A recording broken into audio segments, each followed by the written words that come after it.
तो देखिए कुछ इस प्रकार से आपको स्टडी करनी है, बिल्कुल हिंदी और इंग्लिश लैंग्वेज आपको फॉलो करके आप जो भी आपका एग्ज़ाम है वो दे सकते हैं। काउंसिल की गाइडलाइंस के अंदर है ये, हिंदी प्लस इंग्लिश, कुछ इस प्रकार से आप बहुत लैंग्वेज में लिख सकते हैं। जैसे यहाँ पे आपका टॉपिक दे रखा है लीवर।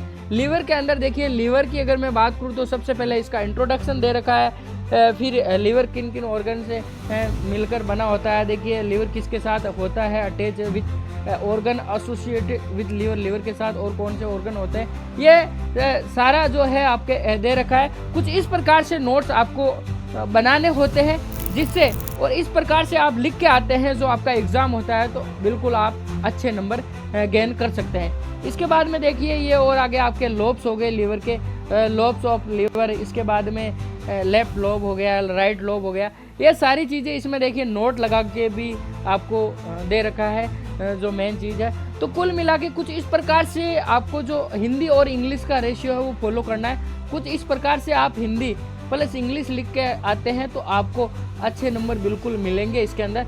ये मैंने एक आपको छोटा सा टॉपिक बताया है। अब उसके बाद में बात आ जाती है, ये फिजिक्स का आपके टॉपिक हो गया। जैसे देखिए ट्रांसफॉर्मर, जो फिजिक्स में आप ट्रांसफॉर्मर के बारे में पढ़ते हैं उसके कुछ इस प्रकार से नोट्स हो गए। देखिए ये बिल्कुल आपको क्लास के अंदर इस प्रकार से पढ़ाया जा रहा है और इसी प्रकार से आपको नोट्स की पीडीएफ दी जा रही है। अब देखिए ये जो आपका सिलेबस है, सिलेबस के बाद आ जाती है एना फिजियो के अंदर आपके डायग्राम भी आपको देखने को मिल जाएंगे। तो डायग्राम प्रैक्टिस भी आपको करनी अनिवार्य है, क्योंकि एना एंड फिजियोलॉजी ऐसा सब्जेक्ट है उसमें अगर आप डायग्राम नहीं बनाते तो आपके नंबर बिल्कुल कट किए जाते हैं। तो अगर आप थ्योरी पूरी नहीं लिखते हैं और डायग्राम बना के आते हैं तो भी आपको नंबर मिल जाते हैं। इसलिए ये देखिए कुछ इस प्रकार से आप डायग्राम की प्रैक्टिस कर सकते हैं। ये भी आपको चीज़ें जो है देखने को मिल जाएगी सिलेबस के अंदर। तो ये डायग्राम प्रैक्टिस आपको करनी ज़रूरी है। फिजिक्स के अंदर भी आपको डायग्राम देखने को मिल जाएंगे।